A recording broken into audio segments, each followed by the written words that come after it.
Hello बच्चों, नमस्कार। मैं राहुल सोलंकी एक बार फिर आप सभी का स्वागत करता हूं आपके अपने छोटे से परिवार समर्पण क्लासेस पर। मुझे उम्मीद है कि आप सभी स्वस्थ होंगे, बेहतर होंगे और इस समय अपनी तैयारी भी एक बहुत ही ज़बरदस्त तरीके से आप सभी लोग कर रहे होंगे। तो चलिए, आज आपके लिए एक बहुत ही इम्पोर्टेंट और इंटरेस्टिंग टॉपिक जो आप काफ़ी समय से आपके द्वारा क्वेरीज की जा रही थी कि सर हमें हेड कांस्टेबल मिनिस्ट्रियल वाले जो वैकेंसी हैं दिल्ली पुलिस की, इनमें पूछी जा रही इंग्लिश में काफ़ी समस्या आ रही है, काफ़ी दिक्कत आ रही है। और इंग्लिश को हम इतने कम समय में, अब जो एग्ज़ाम की डेट आपको पता ही चल गई होगी, ठीक है, एग्ज़ाम आपका बहुत नज़दीक है, तो इतने कम समय में हम कैसे इंग्लिश को करें, हम एक अच्छे स्कोर तक पहुंच सकें। तो चलिए, आज ये वीडियो उन्हीं लोगों के लिए है जो इस समय हेड कांस्टेबल मिनिस्ट्रियल एग्ज़ाम देने वाले हैं और इंग्लिश में अपना स्कोर 20 से कम कर पा रहे हैं, क्योंकि जो 20 से ऊपर कर पा रहे हैं वो एक बहुत ही बेहतर पोजीशन में हैं। और तो सिर्फ वही लोग ध्यान दें मेरी जो बताई हुई चीज़ें हैं उन पर। देखो, आप इन चीज़ों को थोड़ा फॉलो कर लोगे, क्योंकि 2 महीने का समय है, तो आप एक बहुत ही बेहतर स्कोर कर जाओगे। मेरा दावा है कि आप 20 प्लस कर जाओगे। देखो बच्चों, सबसे पहली चीज़ मैं आपको बताऊंगा कि बुक, और बुक के बाद आपको टॉपिक वाइज चीज़ें बताऊंगा कि कौन सा टॉपिक कब करना है, कौन सा बाद में, कौन सा पहले, इसी हिसाब से सारा अरेंजमेंट आपका कराने वाला हूँ। तो देखो, बुक आप जो खरीद हो या खरीदी हुई है, पहले से आपके पास है बुक, तो जिन्होंने खरीद रखी है देखो ठीक है, लेकिन जिन्होंने नहीं खरीदी, वैसे आप सभी लोगों के पास होगी, क्योंकि अब खरीदने का कोई फ़ायदा नहीं होगा, क्योंकि टाइम इतना कम है, नई बुक आप नहीं समझ पाओगे। देखो, सबसे बेहतरीन बुक, और मुझे उम्मीद है कि सबने यही बुक खरीदी होगी, क्योंकि आप सभी लोग आजकल अपडेट रहते हो, कोई ना कोई आपको बताने वाला रहता है, तो चीज़ें सीख कर ही आप चलते हो आगे, ठीक है। तो जो सबसे बेहतरीन बुक इस समय मार्केट में है इंग्लिश की, वो है नीतू सिंह की पैरामाउंट वाली जो बुक है, जो इस समय केडी कैंपस है उसकी जो बुक है वो है। तो वो सबसे बेहतरीन बुक है इंग्लिश के मामले में, उस बुक का कोई मुकाबला नहीं है। और मैं आपको एक दावे के साथ कह सकता हूँ ये चीज़ कि आप एग्ज़ाम तक उस बुक को कम से कम 3 बार उसे 100% लगा लीजिए।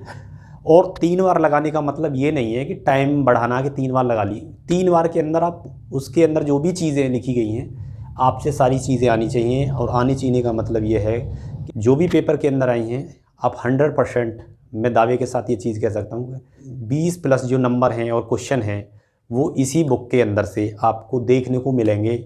और बाकी आपकी मर्ज़ी है कि जो बुक के अंदर से आए अगर आप करके ना आए तो उसमें देखो कोई कुछ नहीं कर सकता, ठीक है। तो ये चीज़ें आपको ध्यान रखनी है कि बुक के अंदर से ही चीज़ें आएंगी, 20 प्लस क्वेश्चन आपको बुक के अंदर से ही मिलेंगे।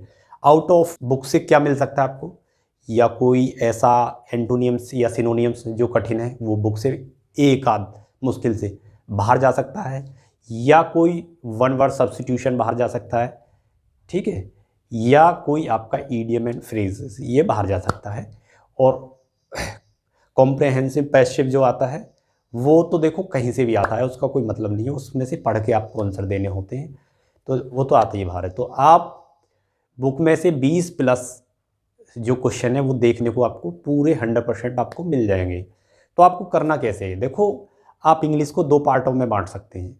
एक तो चीज़ें वो जो हमारी याद करने वाली चीज़ें, मैं बोलूँ तो मतलब एंटोनियम्स, सिनोनियम्स और one word substitutions, idiom phrases, इस टाइप की जो भी चीज़ें हैं जिन्हें जो हमें याद करनी है, उन चीज़ों को एक पार्ट में बांटिए। और जो दूसरी चीज़ें जो ग्रामेटिकल हमारी जो ग्रामर है इंग्लिश, उसे 2 पार्टों में। डेली दोनों को अलग अलग पढ़िए, क्योंकि एक साथ कुछ नहीं होना है। 1 घंटे सुबह में या शाम में, जब भी आपको अच्छा लगे, जब आप बिल्कुल फ्रेश महसूस करो, तो याद करने वाला पोर्शन को पढ़ो। जैसे मान लो एंटोनियम्स पढ़े या सिनोनियम्स पढ़े, जो भी पढ़े, 1 घंटे, ठीक है, उनके मीनिंग जाने, चीज़ें सीखी।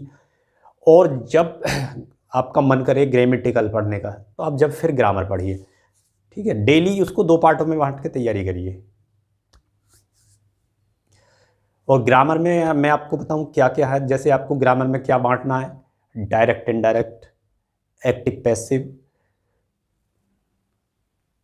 और सफलिंग ऑफ सेंटेंस, ये चीज़ें इस टाइप से आपको ग्रामर में बांटनी है।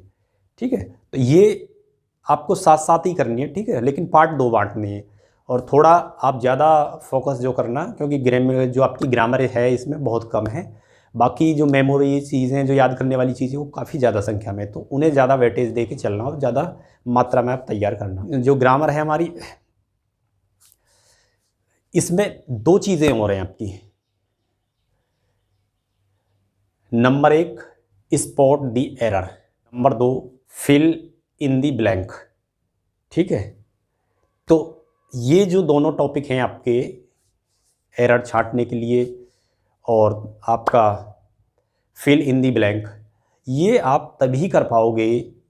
एक और टॉपिक है इसी टाइप का, एक आधा और टॉपिक है इसी टाइप का, तो इन्हें तभी कर पाओगे जब आप पूरी जो बुक है और पूरी जो ग्रामर है और पूरी जो हमारी याद करने वाली चीज़ें हैं, मीनिंग हैं, ईडियम फ्रेजेस हैं, सबको हम ठीक से पढ़ लेंगे, तभी हम इन दोनों तीनों टॉपिकों को अच्छे से लगा पाएंगे। क्योंकि फिल इन दी ब्लैंक है, मान लो आ गया हमारे पास ब्लैंक भरवाने के लिए, कहीं उसमें वर्ब भरवाएगा, कहीं उसमें प्रपोजिशन भरवाएगा, कहीं उसमें ईडियम फ्रेजेस कुछ टुकड़ा होगा उसको गायब कर देगा, उसे भरवाएगा। तो चीज़ें हम तभी कर पाएंगे उन्हें जब हमारी चीज़ें क्लियर होंगी। तो इन दोनों तीनों टॉपिकों को सबसे लास्ट में करिए, जब आपकी ग्रामर और याद करने वाली जो हमारी इंग्लिश है, जिसमें हम सिर्फ याद करना ही है, तो वो सब हमारी बहुत अच्छे से कंप्लीट हो जाए। जब ये दोनों तीनों चैप्टरों को निपटा दीजिए आराम से, कोई भी ज़्यादा टेंशन लेने वाली बात नहीं है। टोटल आपके 14-15 टॉपिक्स हैं और इनको आप डेली भी